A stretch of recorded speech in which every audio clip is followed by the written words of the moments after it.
Hi, everyone. I hope you're all really rested after lunch. I wanted to talk to you a little bit about the subconscious, but most of this session is actually going to be interactive. So we're going to explore both our sleep dreams and daydreams. When I first started getting interested in the subject of dreams, people thought I was either a hippie or spiritual or something. And then I tried to figure out why is that. And until now, we still don't really understand dreams 100%, but we know that we spend at least 1/3 of our lives sleeping and about 48% of our days daydreaming. So they do take up a lot of our time. So the subconscious, a lot of people in the field of psychology actually call it the unconscious, but I prefer the subconscious because I think that our subconscious is very much connected to our conscious lives, and that's how I personally got interested in dreams. I wanted to see if there was any link between the music that I'm listening to and the films that I watch and the people I meet, and then what happens at night. So why is it important to even log your dreams? One, because then you remember them more. So 3 years ago, I was remembering one dream a month, and now I remember 4 a week. And Emily, since joining me in Dreamy, remembers every night. And we actually exchange our dreams often, talk about them, help each other understand them sometimes. Sometimes we don't really understand and we move on to the next subject. What is her name? Pardon? This is Marissa. She likes to dream a lot. And I was going to share with you a personal example of something that I've gained from logging my dreams. So one, obviously remembering them more. But I read a lot of Freud, and I started to notice that all of his definitions for, say, if you dream about water, don't really apply to my dreams. Or if you dream about your teeth falling out, how many of you here have had a dream about your teeth falling out? And how many of you have had dreams about flying? Wow, amazing. Okay, jealous. So Freud had one interpretation for what these dreams meant, and I didn't necessarily agree with that. So after logging a lot of dreams, I started to notice trends in my own dreams. So one could almost say I'm growth hacking into my subconscious. So an example was that when I started Dreamy, I was dreaming often about 16-year-old boys, which sounds very weird. And was really scary. I am 26 and I was 24 at the time.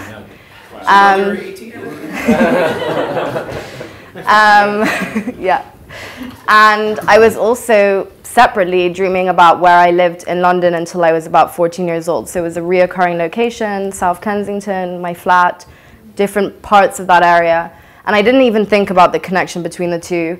And 3 months afterwards, I started looking at trends, and I actually noticed, okay, 16-year-old boys, 14 years old, that's where I was at that time of my life.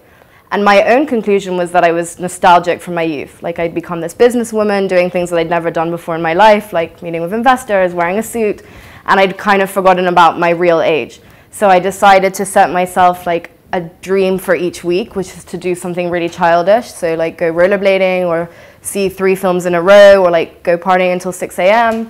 And I stopped dreaming both about 16-year-old boys and where I lived until I was 14 years old. So that's just an example with me, but you can really learn a lot, especially if you're logging them, and you can really notice trends. And before we get into some of your dreams, I wanted to also share with you a third reason, which is actually some of the biggest inventions that have cropped up at night, which are some of these. So Google, Larry Page, actually said that he started conceptualizing what we all know as the search engine in a dream at night. He went to universities when Google started and explained this, and was telling everyone that it's very important to keep a piece of paper and a pen by your bed because you never know what might crop up in the middle of the night. Another one is Abraham Lincoln. This is an example of a prophetic dream. Has anyone here had a prophetic dream? Do we know what a prophetic dream? Predicting the future. So has anyone here had any sort of dream that has predicted something? Yeah. Ooh. Would you like to share with us? No. Okay. I can share one actually. It was actually funny because it happened twice in my life, and I woke up like 2 hours before my normal daytime because I was dreaming that I was in my car and then somebody came in front of me and we crashed. So I woke up with a headache, and I remember telling my dad, "Oh man, I had a headache," and I had this awful nightmare about it. I went to the university, got in my car, went in a completely different road, which was beside a highway. This was not my dream, but a car left outside the highway, jumped, and we crashed in front. Wow. And I broke my finger. Wow. So my dad told me, maybe you ask for this to happen. You dream about it. But it's a coincidence, yes. And the second one is very stupid, nothing happened. It was, some people told me that it could be a deja vu instead of a dream. That I dreamed that I was going to a mango tree in Venezuela. You also eat mangoes were dark green, which are not mature. You put them with salt and and there is mangoes anywhere. You're not really hungry in Venezuela if you're around walking because there's mangoes. So I had one mango and I ate it, and I dreamt about that morning. But I was kind of fascinated. Then I said, like, oh my God, I just dreamed about this. And I remember the dream. And somebody told me that maybe I made up that I dreamed that, and I'm not sure. So a lot of people say that, and it's definitely still up for interpretation. I don't have the answer. I hope that by the end of my life I will. But Abraham Lincoln wrote in his diary a night before he was assassinated that he had a dream that he was going to be killed. Some people obviously say that half of the country at the time wanted to kill him, so it's not necessarily a prophetic dream. But I've personally, since being so interested in dreams, heard from someone very senior about having a dream that his father was going to be assassinated, and a week later his father was shot. He was an ambassador in the UK. Sometimes this is confusing because I do many times that people are dead. I read the death of my father when I was very young, then the death of close friends, and then whenever it happens you dream about your friends dying. I mean, you thought, okay, it's going to happen, and it's not happening, so It's very confusing. I think we all dream about people who, it all happens once, and then the person who really happens, then it's like, it's wow. The coincidence, definitely. They say you get an extra 10 years. It could be a coincidence. What? You get an extra 10 years? No, if you think about somebody's death, it's a good thing. The person's given 10 extra, minimum 10 extra years. Okay, I'm going to share. Oh, you're going to share? Okay, cool. And it happens to me a lot of times, but this is probably the most important one and the saddest one. When I was 25 years old, I was in bed with my girlfriend, and I woke up at 4 o'clock at night, crying. I started punching the wall, and she asked me what was going on, and I told her my brother is dying in Spain. And she was freaking out, and she said, well, then call Spain and find out. And I called Spain, and they told me, get the next airplane and come to Spain, come back to Spain. Wow. Your brother is dying. Wow. But it happens to me a lot of times. Sometimes I wake up and I know what is going to happen that day. In a sense, I have a sense and intuition. So I personally believe that there are some people, and not everyone, that do have this sort of sense, and that something does come to them in their dreams. It's not good always. No. Let me tell you, it's not good always. I'm very sorry. Wow. Do you sometimes see good things coming? Yeah, good things too. Yeah. Wolf. Like stock market related dreams? Earnings report. Investment banking is a good place for So yeah, on a positive note, moving on. I cannot explain you how that day I was really clear. I knew, and some other days I know that it's just I don't know how to explain it. I don't know how to explain it. Had you ever had a dream like that before? Pardon me? Where were you when you? I was in the States. In the States. Yeah. But does it happen very often? Have you dreamed about me? Every night, maybe. Okay, so another example. So Jimi Hendrix, he had a dream that his mother came to him and said, "You're coming up to heaven with me soon." and he started working on a song called Angel. He was inspired by this dream, and then he put it aside, and then a few years later started working on it, and it was released, and a month later he died. But these are more just to show some of the ways that dreams can actually create something and not just necessarily be prophetic. I'm going to get to them. Yeah, oh, sure. Harry Potter, J.K. Rowling was more daydreaming. She was on a train and the character of Harry Potter came to her as she was just like dozing off, and she's actually talked about this a few times. So, yeah. You were talking about deja vu, and I mean, I don't know if you know, but how is it connected to the dream? I wasn't, but maybe... I have a theory. But I have no idea about it. You talk. I have a theory which is a bit complicated, but it's not dreams. It's that I'll draw it. It's one thing that works with the memory, how memory works. So that's what I read, but it's of course not sure. They said that, let's say we have a pyramid with memory, okay? The memory is a pyramid. I'm not a good drawer.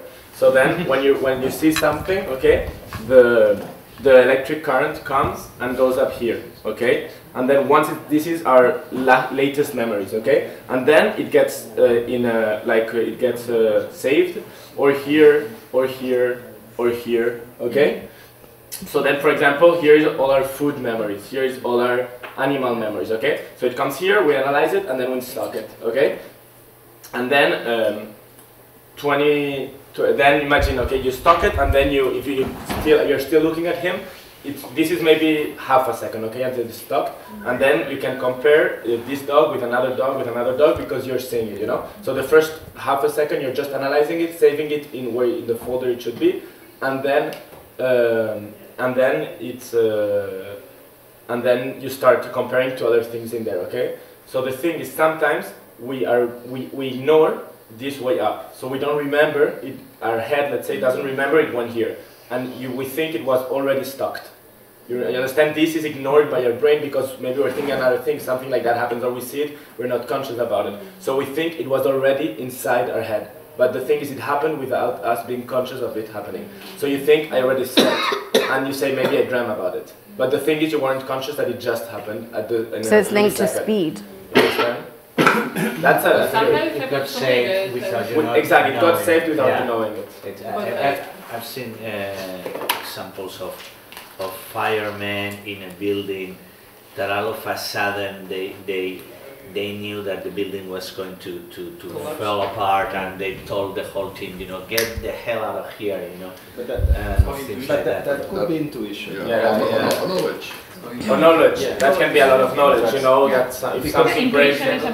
Because I mean, Einstein was a couple of seconds ago in a slide. I mean, time only travels in one direction. What? The theory of relativity demonstrates that time travels only in one direction, so we cannot predict the future. Talking about theory of relativity, I've skipped a few slides, but Einstein actually was a lucid dreamer. Does anyone know what lucid dreaming is? Yes, it's when you control your dreams. Yeah, so you're aware. That's another one. But lucid dreaming is when you're aware that you're dreaming and you can actually control. So if you haven't had a flying dream, you can suddenly fly. This is becoming more and more popular. When we were at TechCrunch last week in New York, we actually met 2 companies that are doing masks to help you lucid dream. So Einstein had this dream that he was sledding down a mountain of snow, and he was going faster and faster and almost reaching the speed of light. And then he looked up and the stars had completely changed shape and appearance. And then that's led him to start thinking about the theory of relativity. Another invention that I like is Madam C.J. Walker, who was the first African-American female entrepreneur. And I have a quote from her, but she moved to an area that had more educated African Americans, and she cared suddenly more about her appearance, and then suddenly her hair started falling out. And she had a dream where, I'm going to quote her, a big black man appeared to me and told me what to mix in my hair. Some of the remedy was grown in Africa, but I sent for it, put it in my scalp, and in a few weeks my hair was growing back faster than it was falling out. She then moved to Denver, and it became a very, very successful venture for hair that's falling out. Mendeleev, the periodic table, he fell asleep listening to classical music and was dreaming about the notes on I don't remember what the word is. the lines. Pentagram? Oh, okay. And as they were all like mixing together, he suddenly started thinking about the elements, and the next day started sketching out what we all know as the periodic table, which completely changed chemistry as we know it today. The sewing machine, my personal favorite, we'd probably all be naked without it. Elias Howe dreamt of Red Indians. He was in a forest, and they were coming to attack him with spears. And as each spear was going into him, they wouldn't actually kill him, no blood would come out. They'd actually catch on to the thread of his material. And then he started working on the sewing machine, thinking about needle being able to catch on to material. So from Red Indians to our clothes today, I think it's a pretty impressive dream. Paul McCartney, he actually is quoted saying what's written on the slide.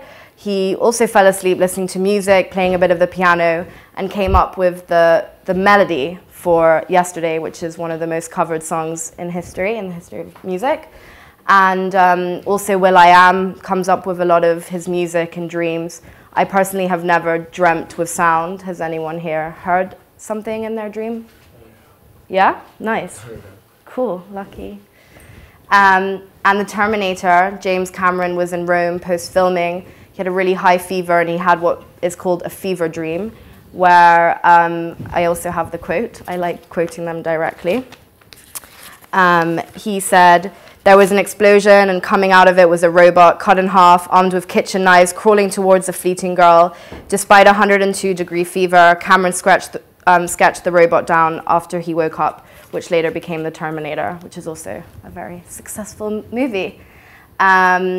So I thought we'd do a quick exercise related to sleep dreams, and then very quickly move to daydreams, which may interest you more, especially if you're working on something interesting. So you will have a piece of paper and pen. And Jung, who, yes? I need another paper. Oh, sure.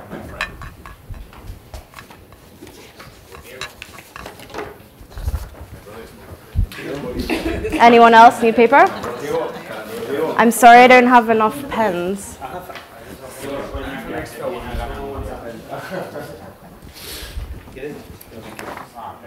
Bueno, eso es fácil de que pase. So, no. Do you have a spare pen? Yeah, you can use this.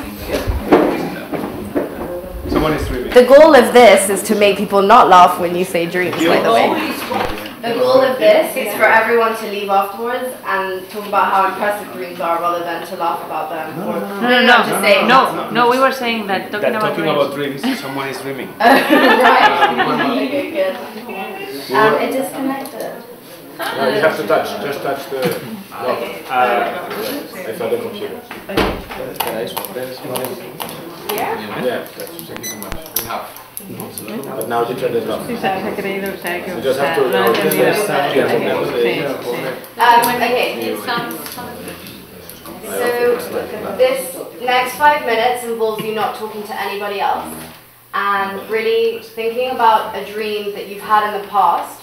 Everyone must have a dream, and let me know if you haven't, that you either remember from your childhood or one that you've had recently. It can even be one element that you remember from your dream. But write it down and think about who was in the dream, where it was, what the atmosphere was like, what the weather was like, if it was in a setting that's familiar to you, if it was somewhere that's not. And yeah, you can just write that down, and then I'll tell you what to do next. It can be any dream that you've had throughout your life.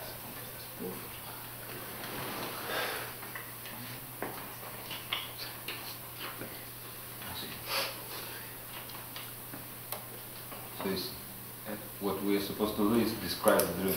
Actually.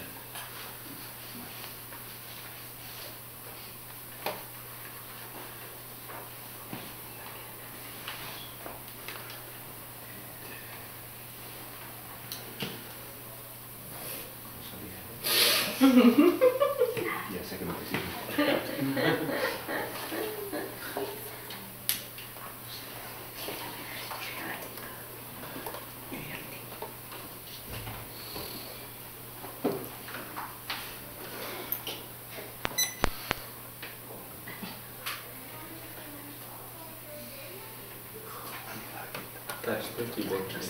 I did. Light from electricity and not just you can just take this out.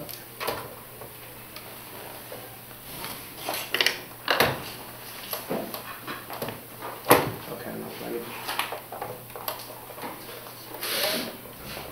I think it's the temperature sensor.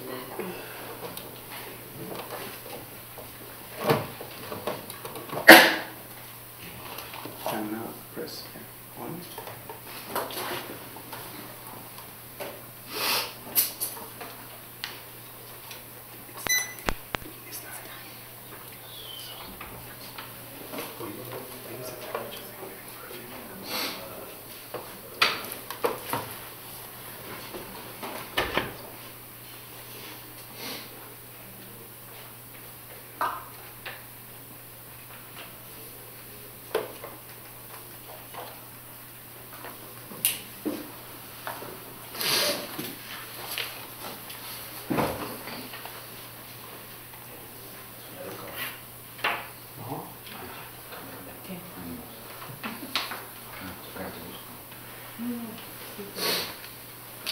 And there's no rush, but anyone that's finished writing, or I'll wait, has everyone finished? Yeah? Yeah. Okay, so now, from everything that you've written down, you're going to put a circle around 2 to 3 words that just really stick out to you right now, that you think are somehow symbolic of something in your life. It doesn't have to be symbolic of that dream, but just 2 to 3 words that just really mean something to you. It can be from hand to tree to beach, but anything that... Words from the description. Yeah, 3 words.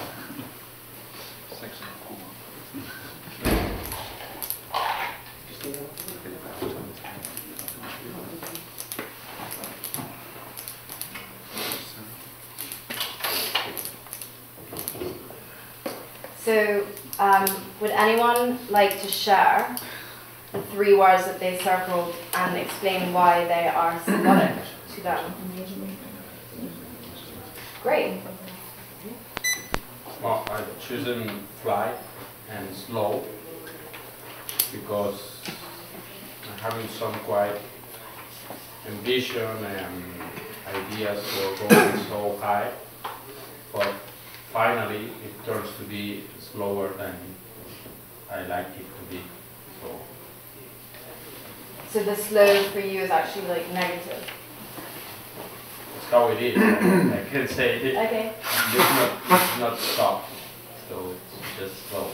And what was your dream? Well, it's a weird dream. I'm having a weird repetitive dream in which I'm having superpowers, but in a quite weird way. So I can fly, but not so high or not so rapid. Some kind of limited superpowers. That is really crazy. Thanks for sharing. Yeah. It's funny about the superpower. Most likely, a lot of us will have that. My words are control, mass, create.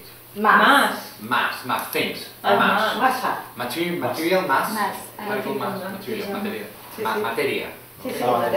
Matter. Because my dream is something that I don't dream it anymore, but it was so fun that I started dreaming about it to relax. And I had a dream that where I control mass to create things for people, and it was very fun. Basically, I go to a mountain and shape the mountain. But the funny thing is that when I shape it, I felt textures of the things I was changing and smell it. And that relaxed me. It was very fun. So or a hole to create a lake.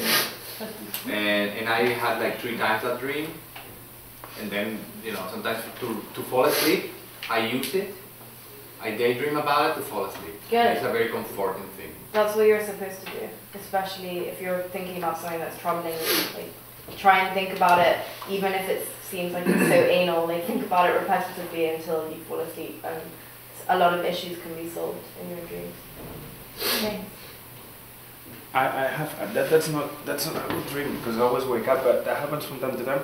I do mountain bike. I dream that I'm going downhill, jumping from stone to stone and so on, and then the front wheel, either the front wheels or the stem breaks, and then I wake up.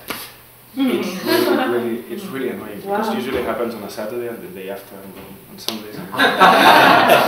Do you have your bracelet on in the dream? Just in case. Yeah. Does anyone have 3 words that they circled that they have just now realized something, having just circled those 3 words without having realized it before? No, you said you first said to circle the word that just come out of the page. But then you said, okay, circle the ones that matter the most. I circled the ones that came out, but I don't know what they mean. So what are the 3 words? It's looking, locker, and friends. So what does locker symbolize for you?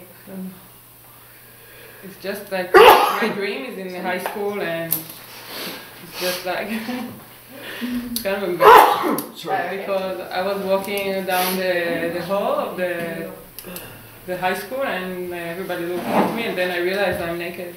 Has anyone else had a dream like that before?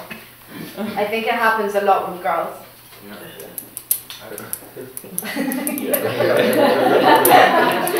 That's the 16-year-old voice. Yeah. If it's okay to switch topics, you know, I think more than words. As we're talking from time to I've gone for years writing dreams every night, and it becomes so time intensive. It takes an hour every morning or even more. Then I stop and start again. But to me, sometimes it's difficult to encapsulate them in words, and it's more the feeling. There's one that I think is the one I remember the best, and maybe it's 15 or 20 years old, which is about being on a tarmac and seeing this huge sort of flying saucer type craft spinning around increasingly fast, lots of lights, buzzing. I think there was sound, and I'm just looking at it and getting the feeling this is going to another galaxy, and this is so real. Wow. That image still it still rings so true. You can really see the image. Seeing the image and knowing that that these crafts are around and there's so much out there. Nice. But that was the predominant feeling. In this thing you can go very far away, and there is lots to see way out there. Wow. And you remember, it's interesting that you remember it so vividly. I would like to say something different, but in relation to dreams. I saw a television program some days ago, weeks, I don't know when, in which they say that, I think it was in the United States, there are people that can dream what they want to dream. Lucid dreaming. Well, you can educate your lucid. That's when you can control. The lucid dreaming, and they are using it for medical purposes. Yeah. A lot of people. There's an issue actually with lucid dreaming that I have a friend that he became addicted to lucid dreaming and he wouldn't leave his house, which is also not that great. So if anyone does get into lucid dreaming, remember that there's another world. Sometimes There's a wake up. They say that you become addicted because really the dreaming is very, very different from reality of what they thought or something like that. So they say, I want to dream that, and really it is addictive because you enjoy it very much. So I thought I would like to know how to do that. It's when you're very... Welcome addiction. It's a free addiction. There's a movie by Big Vendors. I want that too. Until the end of the movie. Yeah, I haven't seen it. What were you going to say? No, that it happens to me when you are like almost on the border of being sleep at night, and sometimes you're like asleep at night. Super interesting. And then it just happens, and then you can be like, I know I'm dreaming, I don't want to wake up, I don't wake up, and I do whatever I want when I dream. But you're like just on the border, like your consciousness not just there, But that's what's so interesting about lucid dreaming, because people say that it's whatever you desire and it's not necessarily linked to the subconscious because you're aware of the fact that you're doing it. But I still think it's very much linked to your desires. Whatever you choose to dream about is, at the end of the day, what you desire. It's like what you want, but not like now I decided something. You're not like really completely aware, you know? You're more or less. Exactly. And what you say teeth, for instance, no? I have dreamt several times that I did not have teeth. And probably if you look at the manual of Freud of the dreamings, this is one of it, no? What do you think that really, if really you can believe on that, or how has it been analyzed? No? So, I think Freud says that if you dream that your teeth are falling out, it means that you're worried about something not that big in your life. I can't remember because I really avoid trying to look into these definitions, but I recommend that if you dream about your teeth falling out more than once, you should try and see the connection to when you're having those dreams to what is going on in your day-to-day life, to try and understand the link. Because if you dream about your teeth falling out, it really doesn't mean the same thing as if Emily dreams about her teeth falling out. There is of course a collective subconscious, and people will dream about the same things, but that's because our dreams are influenced by what goes on around us, and we tend to see the same things. And because flying, they think it's sex, no? Again, I don't agree with. Flying like that. And you will have sex.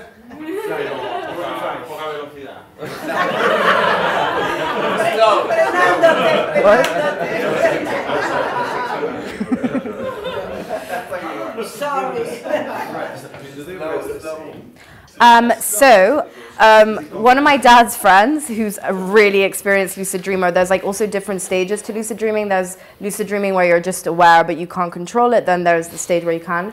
He said he sleeps better when he lucid dreams than when he doesn't. Okay. But again, if you're going to do it, don't do it also during the day.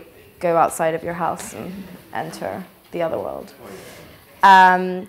So sleep dreams, I think we've touched on them a little bit. And now I was thinking we could move on to daydreams. There's a third time, the in-between. Yeah. Next session, next year. What is it, the third time? The in-between. When you're slipping from conscious, in my experience, it's late, you're watching a late movie, you're tired, you're a little bit sleepy, and what you're seeing in the movie suddenly shifts into dreamland. Yeah. But it's very interesting that I've done it. If you're writing like something, and you fall asleep, you start writing words of your dream, and then it happens. That it's not at all what you're doing. Yep. There's some pages, it's called automatism, where they practice just having their hands and letting their mind. Yeah, I'm going to just turn it. So we're going to do a different exercise, which again involves you being with yourself and this time closing your eyes. But this time it's to actually visualize, instead of your dreams from your subconscious in your sleep, it's to visualize your dreams for the future. So I'm going to take you on a guided tour to what you aspire to achieve. And afterwards, potentially, we'll talk about them, and we might turn one of your dreams for the future into a work of art. So just before, these are some examples of companies and entrepreneurs that have actually turned their dreams into the future. I know, unfortunately, you're going to have to look at the computer or just dream about what I'm talking about. Oh, yeah. Okay. This is a guy that actually just has a PR company, and this is the vision he described to one of our artists. This is our dream at Dreamy, that one day our office will be really colorful and we're going to have works of art and dreams and stories coming in from all over the world in real time. And we'll also have a room to sleep in for 1 hour every day, and a dancing room because we like dancing. And this is a vision of WeWork, which is, do people know what WeWork? Do you know what? Yeah. So WeWork is a shared working space. They have offices around the world, and their vision for the future is that people will go from one WeWork in London to another WeWork the next day in San Francisco, and everyone's part of the community. So the artist actually just interprets, the person who sent in the vision was saying how there are no time zones and there are no borders to our buildings and WeWork. So this is actually how the artist interpreted it. This is another vision that someone has for a non-profit. And visions for the future, or dreams for the future. Dream, luckily for us, has so many definitions that they can be considered dreams or visions. This is another company that's a live streaming company, similar to Meerkat, if anyone knows what Meerkat is, and they're called YouNow. So, close your eyes. Yeah. Great. Enthusiastic. Don't sleep. And I'm going to ask you guys some questions and try to just relax, close your eyes.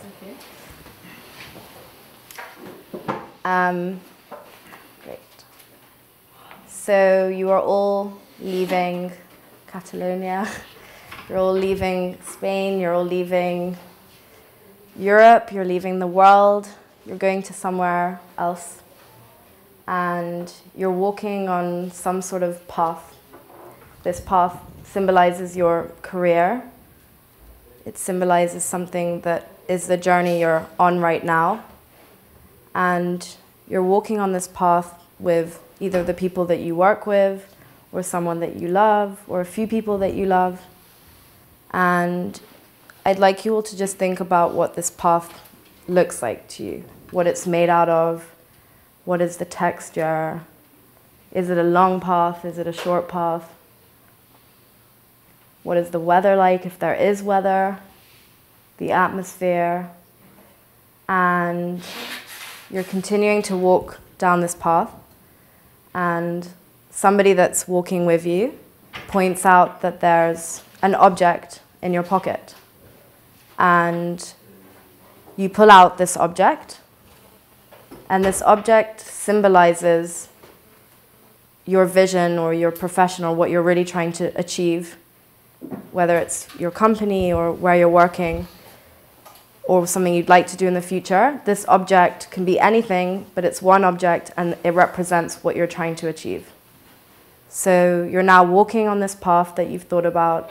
You're holding this object and you're walking with these people, and then suddenly a child comes by cycling and asks you what you do, and you have to describe to that child in 1 to 2 sentences what it is that you do. And you have to remember that they're very young, so you have to describe it to them in very simple and imaginative ways to get them excited. So think about how you would converse with this child about what you do.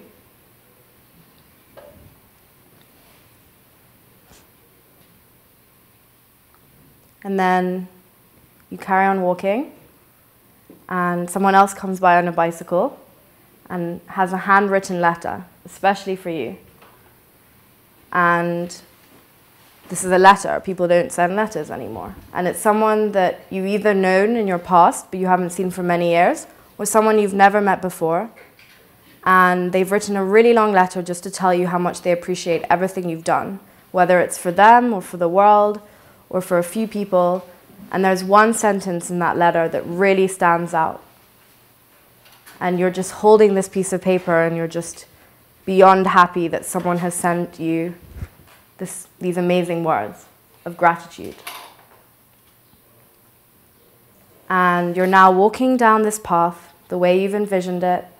You're holding your object, you're holding this letter, and you reach some sort of peak, something that can either be high or below the path, and this peak symbolizes where you really want to be at the end of this path. There are many paths in our lives, and it can either be your office or it can be your home, but it symbolizes where you'll feel that you can really settle with your vision on what you're working on. And you're sitting in this peak, and you also are thinking about the atmosphere and what it looks like, and you're happy, and you feel like you've really achieved something. And you can gradually return to Spain. And open your eyes.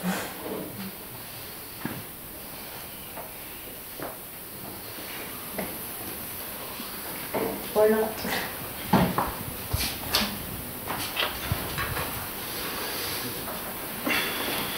I'm glad I'm not sitting in one of the comfy sofas. Yeah, It's terrible. How about you? It's terrible, you.